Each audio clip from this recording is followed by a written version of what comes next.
അപ്പോൾ ഇത് ടർബോട്ടോൺ ടെക്നോളജിയാണ് ഇതിൽ യൂസ് ചെയ്തിട്ടുള്ളത്. ഇങ്ങനെ എനിക്ക് എക്സ്പീരിയൻസ് ഡ്രൈവ് ചെയ്യാൻ പറ്റിയതിൽ ഒരുപാട് സന്തോഷം. ടാറ്റാ മോട്ടോഴ്സിനോട് ഒരുപാട് നന്ദി അറിയിക്കുകയാണ് ഇങ്ങനെ ഒരു ഓപ്പർച്യൂണിറ്റി തന്നുകൊണ്ട്. ഹലോ ഫ്രണ്ട്സ്, നമസ്കാരം. അപ്പം ഞാനിപ്പോൾ ഉള്ളത് കൃഷ്ണഗിരി ടു ചെന്നൈ റോഡിലാണ്. അപ്പോൾ നമ്മുടെ കൂടെ ടാറ്റാ മോട്ടോഴ്സിൻ്റെ ഏറ്റവും പുതിയ മോഡലായിട്ടുള്ള T19 അൾട്രാ T19 ട്രക്കാണ്.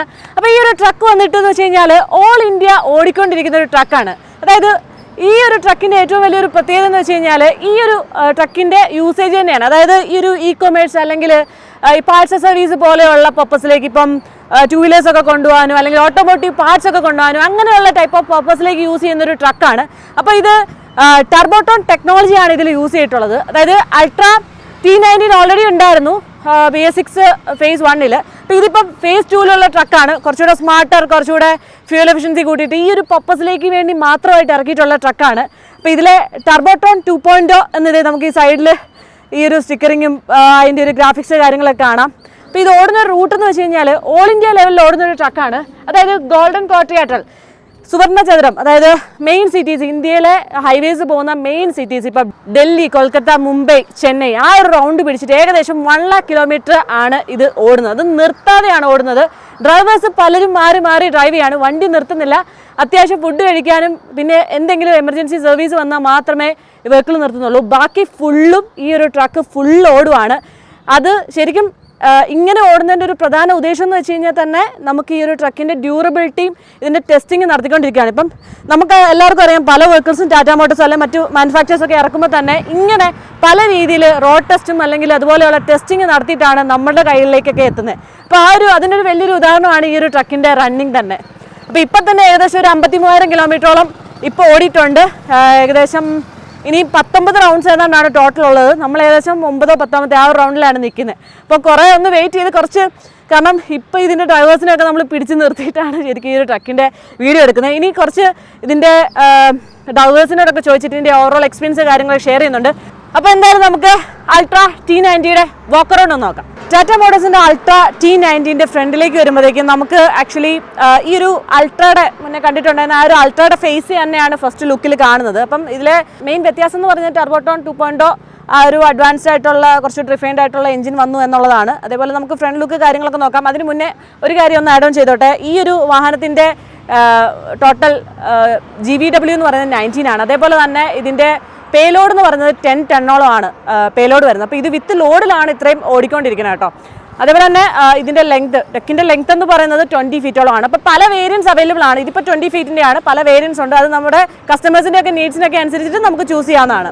അപ്പോൾ ജസ്റ്റ് ഫ്രണ്ട് ലുക്കിലേക്ക് നോക്കുമ്പോൾ നമ്മൾ ആദ്യം കാണുന്നത് ടാറ്റാ മോട്ടോഴ്സിൻ്റെ ലോഗോ ആണ്. അതിന് തൊട്ട് മുകളിലായിട്ട് ടാറ്റയുടെ ആ ഒരു ബാഡ്ജ് കാര്യങ്ങളൊക്കെ ഉണ്ട്. അതുപോലെ തന്നെ ഇത് ഇവിടെയായിട്ട് ചെറിയൊരു നമ്മൾ നെക്സോളിൻ്റെ ഒക്കെ ഫ്രണ്ടിൽ കാണുന്ന പോലെ ചെറിയൊരു ഗ്രാഫിക്സ് ഈ ഒരു ഭാഗത്തായിട്ട് കാണാം. പിന്നെ ബമ്പേഴ്സിലേക്ക് വരുമ്പോഴത്തേക്ക് അത്യാവശ്യം സ്ട്രോങ് ആയിട്ടുള്ള 3 ലെയർ ബമ്പറാണ് കൊടുത്തിട്ടുള്ളത്. ഭയങ്കര സ്ട്രോങ് ആണ്, കാരണം ഇത് കുറച്ചുകൂടെ സേഫ്റ്റിക്ക് പ്രാധാന്യം നൽകിക്കൊണ്ട ഒരു ട്രക്കാണല്ലോ, എല്ലാവർക്കും അറിയാവുന്ന കാര്യമാണ്. അതുപോലെ തന്നെ ഇവിടെ ഫ്രണ്ടിലായിട്ടൊരു ഗാർഡുണ്ട്. ഗാർഡിനോട് തന്നെ അറ്റാച്ച് ചെയ്തിട്ട് ആ ഒരു സൈഡ് സ്റ്റെപ്പ് കാര്യങ്ങളൊക്കെ പ്രൊവൈഡ് ചെയ്തിട്ടുണ്ട്. നല്ല സ്ട്രോങ് ആയിട്ടുള്ള ഒരു ഫ്രണ്ട് ലുക്ക്, ബോൾഡ് ആയിട്ടുള്ള ലുക്ക് തന്നെയാണ് നമ്മൾ ഫ്രണ്ടിൽ നിന്ന് കാണുന്നത്. അതുപോലെ തന്നെ അത്യാവശ്യം വൈഡ് ആയിട്ടുള്ള ലൈറ്റ്സ് കാണാം, ഇൻഡിക്കേറ്റേഴ്സ് കാണാം, പിന്നെ ഒരു എയറോഡൈനാമിക് ഷേപ്പ് പ്രൊവൈഡ് ചെയ്തിട്ടുണ്ട്. അങ്ങനെ കണ്ടുള്ള കാര്യങ്ങളുണ്ട്. പിന്നെ മിറേഴ്സൊക്കെ ആണെങ്കിലും എല്ലാം പക്ക സെറ്റാണ് കേട്ടോ. ഡ്രൈവർക്ക് എങ്ങനെ നോക്കിയാലും എല്ലാ ഭാഗങ്ങളും വെഹിക്കിളിൻ്റെ കാണാവുന്ന രീതിയിലുള്ള ആ ഒരു മിറേഴ്സ് കാര്യങ്ങളൊക്കെ കൊടുത്തിട്ടുണ്ട്. സൈഡ് പ്രൊഫൈലിലേക്ക് വരുമ്പോഴത്തേക്കാണ് ഈ ഒരു ട്രക്കിൻ്റെ ആ ഒരു വലിപ്പം മനസ്സിലാക്കുന്നത്. അപ്പോൾ ഇതിൻ്റെ ഫസ്റ്റ് ഒരു അഡ്വാൻസ്ഡ് ആയിട്ട് പറയുന്ന ഒരു കാര്യം എന്ന് വെച്ച് കഴിഞ്ഞാൽ ഇതിൻ്റെ ഗ്രൗണ്ട് ക്ലിയറൻസ് ആണ്. ഫ്രണ്ടിൽ 256 mm, റേസ് സൈഡിലേക്ക് 290 mm ആണ് ഗ്രൗണ്ട് ക്ലിയറൻസ് പറയുന്നത് കേട്ടോ. അപ്പോൾ അത്യാവശ്യം ക്ലിയറൻസ് ഈ ഒരു വെഹിക്കിളിന് പ്രൊവൈഡ് ചെയ്തിട്ടുണ്ട്. അതേപോലെ തന്നെ ഇതിൻ്റെ ടാങ്ക് കാര്യങ്ങളൊക്കെ വരുന്നത് വെച്ച് കഴിഞ്ഞാൽ ഫ്യൂൽ കപ്പാസിറ്റി വരുന്നത് 245 ലിറ്ററും DFൻ്റെ വരുന്നത് 60 ലിറ്ററുമാണ് കപ്പാസിറ്റി വരുന്നത്.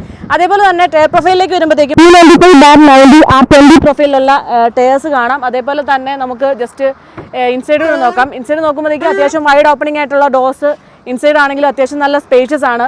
അത് ഞാൻ ഇൻസൈഡ് കാണിക്കുമ്പോഴത്തേക്കും കാണിച്ചു തരാം. അതേപോലെ തന്നെ ഈ ഒരു ഏരിയ കണ്ടോ, ഇവിടെ നമുക്കൊരു ഒരാൾക്ക് ഇപ്പോൾ ഇതൊക്കെ ലോങ് ട്രാവൽ ഓടുന്ന വെഹിക്കിൾസ് ആണല്ലോ. അപ്പോൾ ഒരാൾക്ക് നല്ല രീതിയിൽ കിടന്ന് ഉറങ്ങാൻ വേണ്ടിയുള്ള സ്പേസ് എന്തായാലും ഈ ഒരു വാഹനത്തിനുള്ളിലുണ്ട്. അത് ഞാൻ ഇൻസൈഡ് കാണിക്കുമ്പോഴത്തേക്കും കാണിച്ചു തരാം. പിന്നെ നമുക്ക് ഈ ഒരു വെഹിക്കിളിൻ്റെ സൈഡ് വരുമ്പോൾ ഈ ഒരു ഓവറോൾ ലെങ്ത് ഞാൻ ഓൾറെഡി പറഞ്ഞായിരുന്നു 20 ഫീറ്റാണ്. 20 ഫീറ്റ് ടു 36 ഫീറ്റിലേക്കാണ് ഈ ഒരു വെഹിക്കിളിൻ്റെ ഓവറോൾ ലെങ്തിൽ, അതായത് പല വേരിയൻസ് ഉണ്ടെന്ന് പറയില്ലേ, ആ ഒരു വേരിയൻസ് ഒക്കെ അവൈലബിൾ ആയിട്ടുള്ളത്. ഇതിപ്പോൾ എന്തായാലും 20 ഫീറ്റാണുള്ളത്.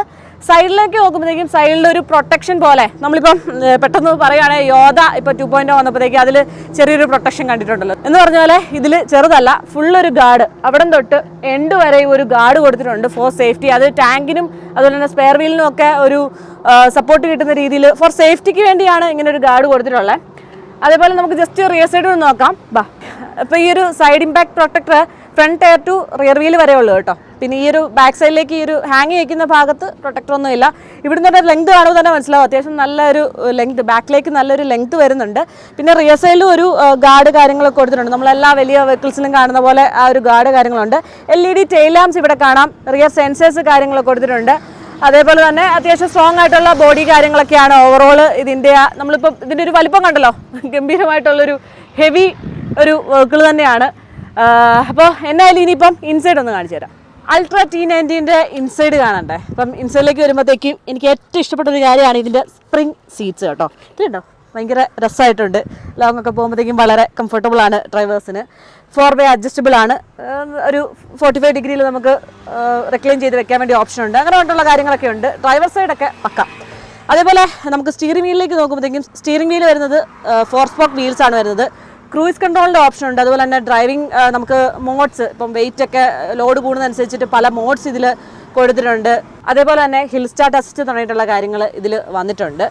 പിന്നെ സ്റ്റിയറിംഗ് വരുമ്പോഴത്തേക്കും ക്യൂട്ടായിട്ടുള്ള ഒരു സ്റ്റിയറിംഗ് ആണ്. നമുക്ക് കാസൊക്കെ കൊണ്ട് നടക്കുന്ന പോലെ ഡ്രൈവ് ചെയ്യാൻ വേണ്ടിയുള്ളതേ ഉള്ളൂ. ജസ്റ്റ് ചെറിയ രീതിയിൽ ഹിന്ദി അറിയാവുന്ന പോലെ ഇതിൻ്റെ ഡ്രൈവേഴ്സിനോടൊക്കെ സംസാരിച്ചിട്ടുണ്ട് എന്തായാലും. അതുപോലെ തന്നെ ക്ലസ്റ്ററിൽ തന്നെ എല്ലാ വാർണിംഗ് ലൈറ്റ്സ് കാര്യങ്ങളൊക്കെ എല്ലാം ക്ലസ്റ്ററൊക്കെ ഭയങ്കര കിടലൻ ക്ലസ്റ്റേഴ്സാണ്. നമുക്ക് ഇതിൽ ഫ്ലീറ്റ് മാനേജ്മെൻറ്റ് സൊല്യൂഷൻ്റെ സപ്പോർട്ടൊക്കെ കിട്ടുന്നതുകൊണ്ട് തന്നെ വളരെ ഫ്രണ്ട്ലി ആയിട്ട് ഇപ്പോൾ ഓണേഴ്സിനൊക്കെ ആണെങ്കിലും വളരെ നല്ല രീതിയിൽ വെഹിക്കിളിനെ ട്രാക്ക് ചെയ്യാനും അതിൻ്റെ സ്റ്റാറ്റസ് അറിയാനും ഇപ്പോൾ ഇതിൻ്റെ ആവറേജ് മൈലേജ് എങ്ങനെയുണ്ട് ഡ്രൈവിങ് തുടങ്ങിയിട്ട് ഡ്രൈവേഴ്സിൻ്റെ ഡ്രൈവിങ് അങ്ങനെയുള്ള കുറേ കാര്യങ്ങൾ എന്തായാലും ഇപ്പോൾ നമുക്ക് ഫ്ലീറ്റ് മാനേജ്മെൻറ്റിലൂടെ കിട്ടുന്നുണ്ട്. അത് വളരെ സപ്പോർട്ടീവാണ്. അതേപോലെ തന്നെ ബാക്കി ഓവറോൾ എക്സ്പീരിയൻസ് നോക്കുകയാണെങ്കിൽ അത്യാവശ്യം നല്ല സ്പേഷ്യസ് ആയിട്ടുള്ള ക്യാബിനാണ്. മ്യൂസിക് ഓപ്ഷൻ കൊടുത്തിട്ടുണ്ട്. അതുപോലെ തന്നെ AC ഒക്കെ ഓപ്ഷനിലാണ്, നമുക്ക് വേണമെങ്കിൽ ചൂസ് ചെയ്യാം, ഓപ്ഷനിലാണ് കൊടുത്തിട്ടുള്ളത്. പിന്നെ ഹസാർഡ് ബട്ടൺ ഇവിടെ കൊടുത്തിട്ടുണ്ട്. AC വെൻസ് ആണെങ്കിലും അത്യാവശ്യം കുഴപ്പമില്ലാത്ത 4 AC വെൻസ് കാര്യങ്ങളുണ്ട്. ഇനി ജസ്റ്റ് ഗിയറിൻ്റെ ഭാഗങ്ങൾ നോക്കുമ്പോഴത്തേക്കും ഡാഷ്ബോർഡ് മൗണ്ടഡ് ആയിട്ടുള്ളൊരു ഗിയർ നോബ്സ് കാണാം. 6+1 ആണ് ഓപ്ഷൻ കൊടുത്തിട്ടുള്ളത്. പിന്നെ അതേപോലെ നമ്മൾ ഫ്രണ്ടിൽ നോക്കുമ്പോൾ അറിയാതെ നോക്കി ഒരുപാട് കേബിൾസ് കാര്യങ്ങളൊക്കെ കാണാം. ഇത് ശരിക്കും GPS ട്രാക്കറാണ് കേട്ടോ. ഇത് ടാറ്റയുടെ ടെസ്റ്റിംഗ് വെഹിക്കിൾ ആയതുകൊണ്ട് തന്നെ ട്രാക്കിങ്ങിലാണ് വെഹിക്കിൾ, എവിടെയാണ് എത്ര നേരം സ്റ്റോപ്പ് ചെയ്യുന്നുണ്ട് അങ്ങനെ പറഞ്ഞിട്ടുള്ള എല്ലാ കാര്യം ഫുൾ മോണിറ്റർ ചെയ്തുകൊണ്ടായിരിക്കുന്നത്. അതിൻ്റെ കേബിൾസാണ്. പിന്നെ വിസിബിലിറ്റി നോക്കുമ്പോഴത്തേക്കും നോക്കിയേ പക്ക വിസിബിലിറ്റിയാണ്. ഫുൾ വെഹിക്കിളിൻ്റെ നല്ല എല്ലാ ഭാഗങ്ങളും ഇപ്പോൾ ഇവിടെ നോക്കിയാലും എല്ലാ ലെഫ്റ്റും റൈറ്റും എല്ലാം നല്ല വിസിബിളാണ്. ഗ്ലാസ്സൊക്കെ ആണെങ്കിലും ഈ വൈഡായിട്ടുള്ള ഡോസ് ആയതുകൊണ്ട് തന്നെ ആ ഒരു ഗ്ലാസിൻ്റെ ഏരിയ ആയതുകൊണ്ട് തന്നെ നമുക്ക് വിസിബിലിറ്റി പക്കയാണ്. പിന്നെ സീറ്റ്സിൻ്റെ കാര്യം വരുമ്പോഴത്തേക്കും സീറ്റ്സ് വരുമ്പം ഡ്രൈവർക്ക് പിന്നെ 2 പേർക്ക് ഇവിടെ ഇരിക്കാം. പിന്നെ ഇതെന്ന് വെച്ച് കഴിഞ്ഞാൽ ഒരു സ്ലീപ്പർ ക്യാബിനാണ് കേട്ടോ. ഒരാൾക്ക് കിടക്കാൻ വേണ്ടിയുള്ള ഒരു സ്പേസ് ഈ ഒരു ഭാഗത്തായിട്ടുണ്ട്. നോക്കി കണ്ടോ. അപ്പം ലോങ് ജേർണിയിലൊക്കെ വരുമ്പോഴത്തേക്കും എന്തായാലും അത്യാവശ്യം നല്ല ഫ്രണ്ട്ലി ആയിട്ടാണ് എല്ലാ കാര്യങ്ങളും ചെയ്തിട്ടുള്ളത്. സീറ്റ്സ് ഒക്കെ ആണെങ്കിലും അത്യാവശ്യം നീറ്റാണ്, കംഫർട്ടബിൾ ആയിട്ടുള്ള സീറ്റിംഗ് പൊസിഷനാണ്. പിന്നെ വാക്കബിൾ ക്യാബിനാണ്. പിന്നെ നമുക്ക് യൂട്ടിലിറ്റി സ്പേസ് നോക്കുമ്പോഴത്തേക്കും അത്യാവശ്യം നല്ല സ്പേസ് ഉണ്ട്. ഇവിടെ നമുക്ക് 2 ഡാഷ്ബോർഡ്സ് കാര്യങ്ങൾ കാണാം. അതുപോലെ തന്നെ ഈ ഒരു മുകളിലായിട്ട് കുറച്ച് പേപ്പേഴ്സ് കാര്യങ്ങളൊക്കെ നമുക്ക് എന്തെങ്കിലും തിങ്സ് ക്യാരി ചെയ്യാൻ വേണ്ടിയുള്ള സ്പേസ് കൊടുത്തിട്ടുണ്ട്. ഇവിടെയായിട്ട് കൊടുത്തിട്ടുണ്ട്. അപ്പം ഈ ഒരു ഭാഗത്തായിട്ടൊരു ഗ്രാബ് റെയിലുണ്ട്. അതുപോലെ തന്നെ ലെഫ്റ്റിലും പിന്നെ ഈ ഫ്രണ്ടിലായിട്ട് ഇവിടെയും ലെഫ്റ്റ് സൈഡിലും ഡ്രൈവർക്കും കോ ഡ്രൈവർ സൈഡിലായിട്ട് ഗ്രാബ് റെയിൽ പറഞ്ഞിട്ടുള്ള കാര്യങ്ങൾ കൊടുത്തിട്ടുണ്ട്. അപ്പോൾ ഓവറോൾ നോക്കുമ്പോഴത്തേക്കും കുറേ അഡ്വാൻസ്ഡ് ആയിട്ടുള്ള ഫീച്ചേഴ്സും വളരെ കംഫർട്ടബിൾ ആയിട്ടുള്ള രീതിയിലാണ് ഈ ഒരു അൾട്രാ T90 കൊണ്ടുവന്നിട്ടുള്ളത്. അപ്പോൾ ഇത്രയൊക്കെയാണ് ഈ ഒരു വെഹിക്കിളിലെ ഓവറോൾ എക്സ്പീരിയൻസിനെ പറ്റി പറയാനുള്ളത്. നിങ്ങൾക്ക് ഇഷ്ടപ്പെട്ട കാര്യങ്ങളൊക്കെ ഉണ്ടെങ്കിൽ ഒന്ന് കമൻറ്റ് ചെയ്യുക. അതുപോലെ തന്നെ നമ്മുടെ വീഡിയോ ഒന്ന് മാക്സിമം എല്ലാവരിലേക്ക് ഷെയർ ചെയ്യുക. അപ്പം ഓവറോൾ വരുമ്പോഴത്തേക്കും ഈ ഒരു വെഹിക്കിൾ ശരിക്കും യൂസ്ഫുൾ ആണെന്ന് വെച്ച് കഴിഞ്ഞാൽ കൊമേഴ്സ് പാർട്സ് സർവീസിനൊക്കെ വളരെ യൂസ്ഫുൾ ആണ്. അങ്ങനെയുള്ള പർപ്പസിലേക്കുള്ളവർക്ക് വളരെ കംഫർട്ടബിൾ ആയിട്ട് വളരെ സേഫ് ആയിട്ട് കൊണ്ടുപോകുന്ന ഒരു വെഹിക്കിളാണ് കേട്ടോ ഇത്. അപ്പോൾ നമ്മളിങ്ങനെ കൃഷ്ണഗിരി ടു നമ്മുടെ ചെന്നൈ റൂട്ടിൽ ആദ്യമായിട്ട് ട്രക്ക് ഡ്രൈവ് ചെയ്തതിൻ്റെ ഒരു ഹാപ്പിനെസ് മൊമെൻ്റാണ്. അപ്പോൾ ഈ ഒരു ട്രക്കിനെ പറ്റി കുറച്ച് ഡീറ്റെയിൽസ് ഒന്ന് ഷെയർ ചെയ്യാം. അപ്പോൾ എനിക്ക് ഏറ്റവും ഇഷ്ടപ്പെട്ട ഒരു കാര്യം എന്ന് വെച്ച് കഴിഞ്ഞാൽ ഇതിൻ്റെ സീറ്റിംഗ് കംഫർട്ടാണ്. ചെറിയൊരു സ്പ്രിംഗ് ആക്ഷൻ ഉള്ളതുകൊണ്ട് തന്നെ ഭയങ്കര നല്ലൊരു കംഫർട്ട് ലെവലാണ്. അതുപോലെ തന്നെ ആ ഒരു റിക്ലൈനിങ് ആംഗിൾ ഇപ്പം ഞാൻ സ്ട്രെയിറ്റ് ആയിട്ടാണ് സെറ്റ് ചെയ്തിട്ടുള്ളത്. സോ വളരെ കംഫർട്ടബിൾ ആയിട്ടാണ് പോകുന്നത്. പിന്നെ എനിക്ക് ഏറ്റവും ഇഷ്ടമുള്ള കാര്യം ഇതിൻ്റെ വളരെ ലൈറ്റ് ആയിട്ടുള്ളൊരു ക്ലച്ചാണ്. നമുക്കിപ്പം ഇത്രയും വലിയൊരു ട്രക്കാണ് ഓടിക്കുന്നതുകൊണ്ട് ഫീൽ ഒന്നുമില്ല. വളരെ ലൈറ്റായിട്ട് വളരെ കാസിലൊക്കെ കാണുന്ന പോലത്തെ ഒരു നമുക്ക് വളരെ ലൈറ്റ് ആയിട്ടുള്ളൊരു ക്ലച്ച് ഇവിടെ കാണാം. അതേപോലെ ഇതിൻ്റെ ഗിയർ ഷിഫ്റ്റിങ് കാര്യങ്ങളൊക്കെ ഇപ്പം ഡാഷ്ബോർഡിനോട് അറ്റാച്ച് ചെയ്ത് വെച്ചുകൊണ്ട് ഇരിക്കുന്നതുകൊണ്ട് തന്നെ ആ ഒരു ഗിയർ ഷിഫ്റ്റിങ് കാര്യങ്ങളൊക്കെ വളരെ സ്മൂത്ത് ആണ്, അല്ലാതെ വലിയ ഹാർഡൊന്നും അല്ല, വളരെ സോഫ്റ്റ് ആയിട്ടുള്ള ഗിയർ ഷിഫ്റ്റിങ്. പിന്നെ ഇതിൽ നമുക്ക് ലോങ് ജേർണിയിൽ ഈ ഒരു ട്രക്ക് യൂസ് ചെയ്യാമെന്നുള്ളതുകൊണ്ട് തന്നെ ഇതിൽ ക്രൂയിസ് കൺട്രോൾ വന്നിട്ടുണ്ട്, അതൊക്കെ ഒന്ന് എക്സ്പീരിയൻസ് ചെയ്യണം. അപ്പോൾ എന്തായാലും എനിക്ക് ഈ ഒരു വെഹിക്കിൾ ഓവറോൾ വളരെയധികം ഇഷ്ടപ്പെട്ടു. പിന്നെ ഇങ്ങനെ എനിക്ക് എക്സ്പീരിയൻസ് ഡ്രൈവ് ചെയ്യാൻ പറ്റിയതിൽ ഒരുപാട് സന്തോഷം. ടാറ്റാ മോട്ടോഴ്സിനോട് ഒരുപാട് നന്ദി അറിയിക്കുകയാണ് ഇങ്ങനെ ഒരു ഓപ്പർച്യൂണിറ്റി തന്നുകൊണ്ട്. പിന്നെ അതേപോലെ തന്നെ ഈ ഒരു ട്രക്ക് ഈ ഒരു പർപ്പസിലേക്ക്, കാർഗോ അങ്ങനെയുള്ള പർപ്പസിലേക്കൊക്കെ എല്ലാവർക്കും വളരെ യൂസ്ഫുൾ ആയിരിക്കും. അപ്പോൾ ഇതിൻ്റെ എന്തായാലും ടെക്നോളജി വൈസും ഓവറോൾ കംഫർട്ട് വൈസും എല്ലാം കൊണ്ടും ഞാൻ ഹാപ്പിയാണ്. അപ്പോൾ നിങ്ങൾക്ക് ഇഷ്ടപ്പെട്ട നിങ്ങളുടെ അഭിപ്രായങ്ങളൊക്കെ ഒന്ന് കമൻറ്റിൽ ഷെയർ ചെയ്യുക. അതേപോലെ തന്നെ നമ്മുടെ വീഡിയോ ഇഷ്ടപ്പെട്ട് കഴിഞ്ഞാൽ ഒന്ന് ലൈക്ക് ചെയ്യുക, ഷെയർ ചെയ്യുക. നമ്മുടെ ചാനൽ ഏതൊരു സബ്സ്ക്രൈബ് ചെയ്യുക, ആ ബെൽ ബട്ടൺ ക്ലിക്ക് ചെയ്തോളൂ. Thank you for watching. By.